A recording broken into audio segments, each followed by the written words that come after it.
Vous aussi, tenez-vous prêts. Veillez, tenez-vous prêts. C'est à l'heure où vous n'y pensez pas, que le Fils de l'homme viendra. Alléluia. Évangile de Jésus-Christ selon saint Luc.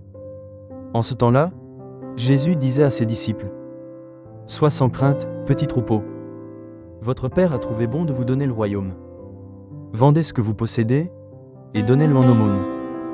Faites-vous des bourses qui ne s'usent pas, un trésor inépuisable dans les cieux, là où le voleur n'approche pas, où la mythe ne détruit pas. Car là où est votre trésor, là aussi sera votre cœur. Restez en tenue de service, votre ceinture autour des reins, et vos lampes allumées.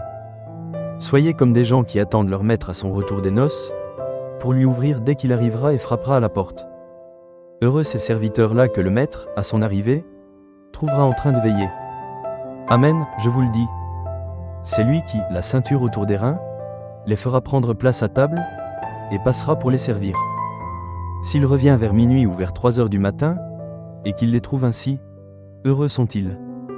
Vous le savez bien, si le maître de maison avait su à quelle heure le voleur viendrait, il n'aurait pas laissé percer le mur de sa maison.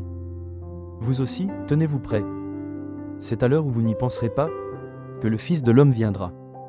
Pierre dit alors: Seigneur, est-ce pour nous que tu dis cette parabole, ou bien pour tous? Le Seigneur répondit: Que dire de l'intendant fidèle et sensé, à qui le maître confiera la charge de son personnel, pour distribuer, en temps voulu, la ration de nourriture? Heureux ce serviteur, que son maître, en arrivant, trouvera en train d'agir ainsi. Vraiment, je vous le déclare, il l'établira sur tous ses biens.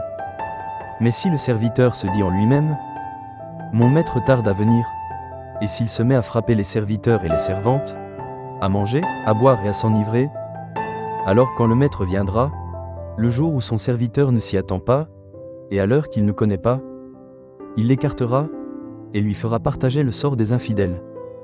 Le serviteur qui, connaissant la volonté de son maître, n'a rien préparé et n'a pas accompli cette volonté, recevra un grand nombre de coups.